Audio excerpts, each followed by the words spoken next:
পড়াশোনা ঠিক মতো চলতেছে না?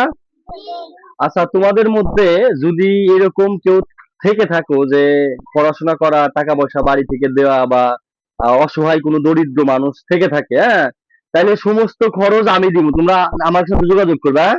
যদি কেউ এরকম থাকে আপনার মাদ্রাসার, যদি আশেপাশে কোনো বাড়িটারে এরকম থাকে, একটু দয়া করে যোগাযোগ করবেন। যাই হোক, আমি আশা করি যে সকলে যেন ভালোভাবে পড়াশোনা করুক, এখান থেকে ভালো একটা রেজাল্ট নিয়ে যাতে আমাদের এই মাদ্রাসার একটা সুনাম হয়। ঠিক আছে না সবাই? ভালো করে পড়াশোনা করবো তো? আচ্ছা, ইনশাল্লাহ। আর তোমাদের যাবতীয় যা লাগে, হ্যাঁ, খেলাধুলা বা অন্য অন্য অনেক কিছু তো লাগে, এগুলার জন্য ইনশাল্লাহ আমার একটা আশা আকাঙ্ক্ষা আছে, আগামীতে যেন তোমাদের নিয়ে যেন কাজ করতে পারি। ঠিক আছে না? সবাই আমার জন্য দোয়া করবা। তোমাদের অনেক সময় ব্যয় করছি, আসলে দুঃখিত। আমি আমি আমার ব্যস্ততার কারণে কাজগুলো টাইম মাফিক করতে পারি না। তো আগামীতে ইনশাল্লাহ সমস্ত কিছু হয়ে যাবে।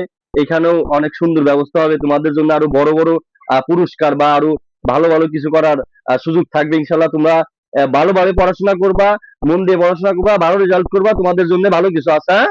ধন্যবাদ সকলকে, দোয়া করবা আমার জন্য। আসসালামু আলাইকুম ওয়া রাহমাতুল্লাহ। এখন হলো পুরস্কার বিতরণ নিতে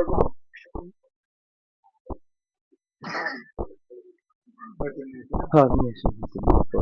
দিয়ে আমি যাই আমার কাহা। এই তো ব্যস্ততা খুব মনে খারাপ। আর নাই আসি